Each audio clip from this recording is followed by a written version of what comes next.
In relationship with money. What does that even mean? म्हणजे I no की थंबनेलमध्ये किंवा टायटलमध्ये आम्ही असं नक्कीच काहीतरी क्लिकबेटी लिहिलंय की जेणेकरून तुम्ही असा विचार करून क्लिक केला असणार आहे. मात्र या व्हिडिओमध्ये आम्ही तुम्हाला कुठल्याच फायनान्शियल ॲडवाइसेस किंवा इन्व्हेस्टमेंट टिप्स आणि subject related to market risk असं काहीच सांगणार नाही आहोत. आम्ही फक्त जसं टायटल बोलतंय, तुमचं नातं पैशासोबत कसं आहे आणि ते कसं हेल्दी असायला पाहिजे आणि कशा पद्धतीने तुम्ही ते नातं बनवलं पाहिजे याबद्दल आम्ही बोलणार आहोत. तर या आधी आपल्या ज्या आया आज्या त्यांची जनरेशन होती, त्यांच्या हातात पैसा असा नव्हता. खूप त्यांना बाहेर कधी पडता नाही आलं, कमवता नाही आलं. पण आपली पिढी फॉर्च्युनेटली बाहेर पडली आहे, शिकली आहे, कमवती आहे आणि आपल्या हातात पैसा आलेला आहे. आता त्या पैशाबरोबरची जी रिलेशनशिप आहे, आपल्याला ते जे नातं आहे किंवा तो जो ॲक्सेप्टन्स आहे तो कसा चांगला मेंटेन ठेवायचा आहे आणि मेन म्हणजे ते नातं कसं असलं पाहिजे. म्हणजे कुठल्या इनहिबिशन्स न बाळगता ते नातं छान फुलवायचं आहे आपल्याला पैशाबरोबर. त्याबद्दल आजचा हा व्हिडिओ आहे. So let's start with the video. This is G and this is S.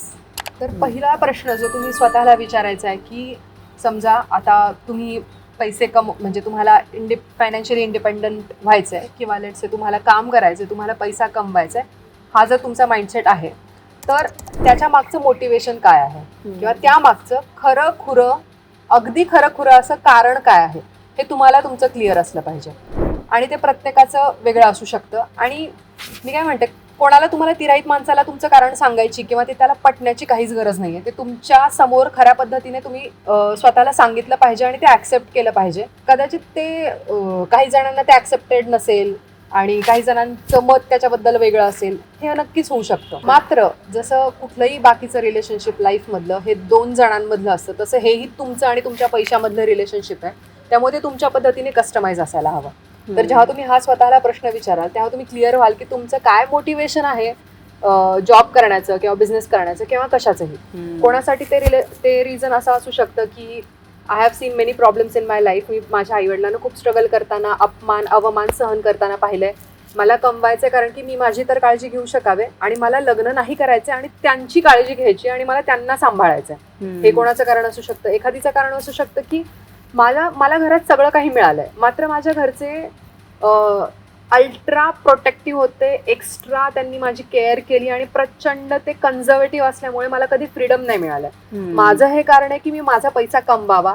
त्यांना त्यांचं सगळं आहे, मला त्यांचं काही नकोय. मात्र माझा पैसा जेव्हा मी कमवीन तेव्हा मी माझ्यासाठी थोडा फ्रीडम लाईफमध्ये लिटरली विकत घेऊ शकेल. तर कोणाचं हे रिझन असू शकतं. त्यामुळे जसं मी बोलले, आपलं रिझन समोरच्याला पटेलच अशी काहीच म्हणजे याची काही गॅरंटी नाही आहे आणि गरजही नाहीये. तर तुम्ही तुमचं रिझन क्लिअर ठेवाल तर तुमचं पैशासोबतचं जे नातं आहे तुम्हाला तुमचं क्लिअर राहील. आता जसं की म्हणजे मी माझं सांगते की माझ्या फॅमिलीमध्ये कसं झालं की they are very open with a lot of topics. पण जसं तू म्हणली प्रोटेक्टिव्ह, म्हणजे जेवढं फ्रीली मी बघते काही पालक आणि मुलांना कॉन्व्हर्स करताना पैशाबाबतीत, गुंतवणूक, इकडे पैसा अडकलेला आहे किंवा एवढं लोन आहे किंवा वॉट एव्हर, तर जोपर्यंत मी पुढाकार घेतला नाही, मी मोठी होऊन मला ती अक्कल आली आणि मी जोपर्यंत पुढाकार घेतला नाही तोपर्यंत ते कॉन्व्हर्सेशन्स नव्हते झाले, ते घडले नव्हते. बरोबर. तर कधी कधी असं होतं ना की पैशाबाबतीत जेव्हा कॉन्व्हर्सेशन्स होत नाही तेव्हा तो एक विषय एक टॅबू म्हणून होऊन बसतो समहाव. आणि मग नंतर आपल्याला कोणाशीही पैसे या टॉपिकवर बोलायला पण एक काय म्हणतात कॉन्टेक्स्ट नसतो, तो एक कॉन्फिडन्स पण नसतो किंवा अरे हे बोलणं ओके आहे का, नॉर्मल आहे का, हे पण कधी कधी कळत नाही आपल्याला. तर माझं तसं झालं. त्यामुळे मला असं वाटतं की पैशाच्या बाबतीत ना कॉन्व्हर्सेशन्स थोडेसे फॅमिलीमध्ये नॉर्मल करायला पाहिजे की आता आपल्या हातात जे आहे ॲटलिस्ट आपण तेवढं तरी करायला पाहिजे की आपल्याकडे पैसे येत आहेत किंवा आपल्याकडे एवढे एवढे पैसे आहेत हे सगळ्यांना माहिती असणं किंवा कुठे गुंतवलेले आहेत पैसे हे माहिती असणं, किती लोन्स आहेत, कोणाला कुठलं लोन आहे किंवा फॅमिलीत हे डिस्कस होणं की इन्व्हेस्टमेंटच्या काय काय अपॉर्च्युनिटीज असू शकतात किंवा आपण पैसा ग्रो करण्यासाठी काय काय करू शकतो, किंवा अच्छा अशा एवढ्या एवढ्या प्रकारच्या गोष्टी असतात ज्याने आपण पैसा वाढवू शकतो. हे जे कॉन्व्हर्सेशन्स आहेत ना, ते एका कुटुंबामध्ये होणं किंवा ॲटलिस्ट तुमच्या पार्टनर बरोबर तुम्ही ट्रान्सपरंट राहणं पैशा बाबतीत, मला वाटतं की हे खूप गरजेचं आहे. आणि त्यांनी आपलं एक रिलेशनशिप खूप स्ट्रॉंग सॉलिड फाउंडेशन बिल्ड होतं. आता पुढचा प्रश्न तुम्ही स्वतःला असा विचारायला हवा की तुम्हाला पैशातनं अपेक्षा काय आहे.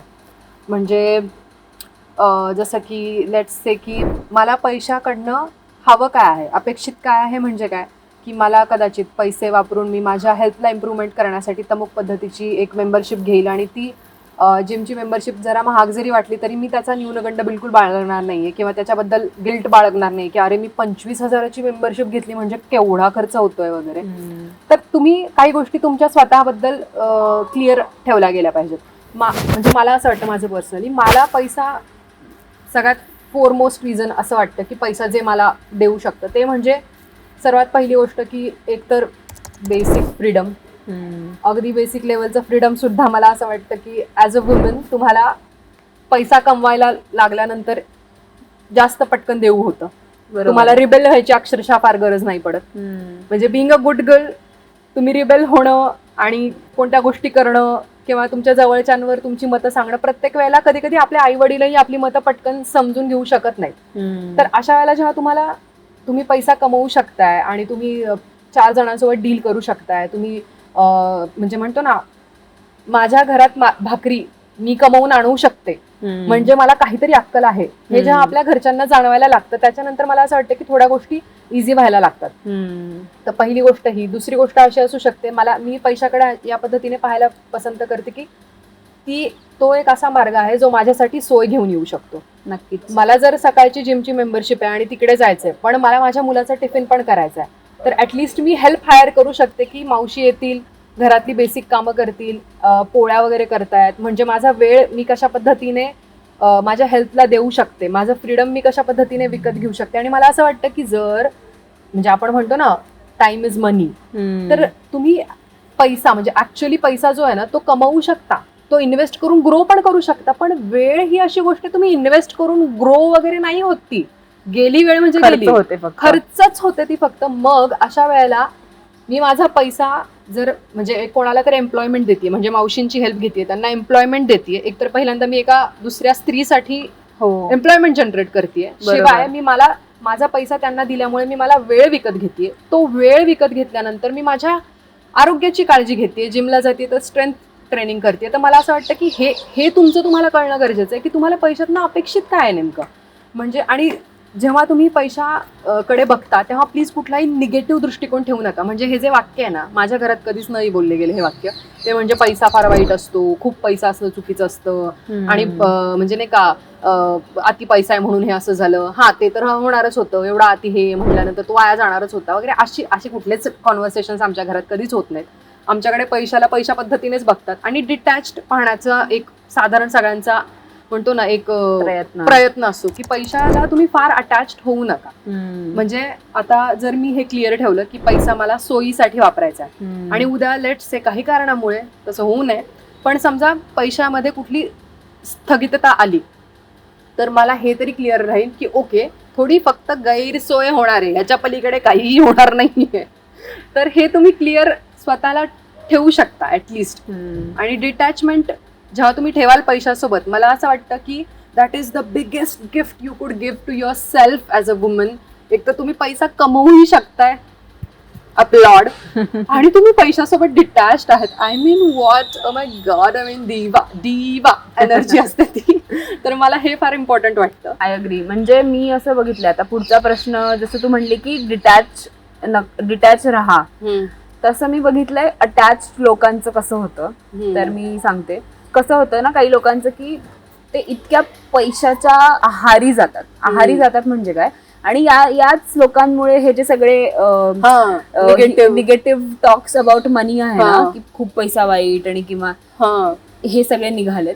किंवा पैसा आल्यावर माणसं बदलतात, माणूस नाही बदलला, माणसाने त्याचं कॅरेक्टर फक्त दाखवलं. तो आधीही तसाच होता, फक्त ती वेळ काळ तशी नव्हती, तो बदलायला तो अफोर्ड नव्हता करू शकत. करेक्ट.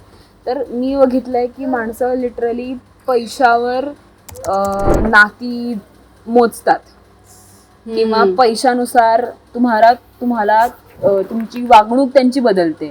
श्रीमंतांना वेगळी वागणूक, थोडा म्हणजे खूप परिस्थिती नसलेल्या माणसाला वेगळी वागणूक, पाहुणचार वेगळा होऊन जातो, पाहुणचार वेगळा. किंवा कसं असतं की अरे एवढा वेळ वाया जातोय, किंवा असं नाही, ते पैशात मोजतात की मी एवढ्या वेळ जर ट्रेड केलं असतं तर मला एवढे पैसे मिळाले असते. मला असं वाटतं की आपण या सगळ्याच्या पलीकडे आहोत. माणूस म्हणून आपण आपले मित्रमैत्रिणींना, नातेवाईकांना, घरच्यांना, जवळच्या लोकांना जर वेळ नाही देऊ शकलो आणि जर आपण त्यांना त्या पैशाच्या तुलनेत तोलायला लागलो तर मग आपण एकतर माणूस म्हणून खराब आहोत.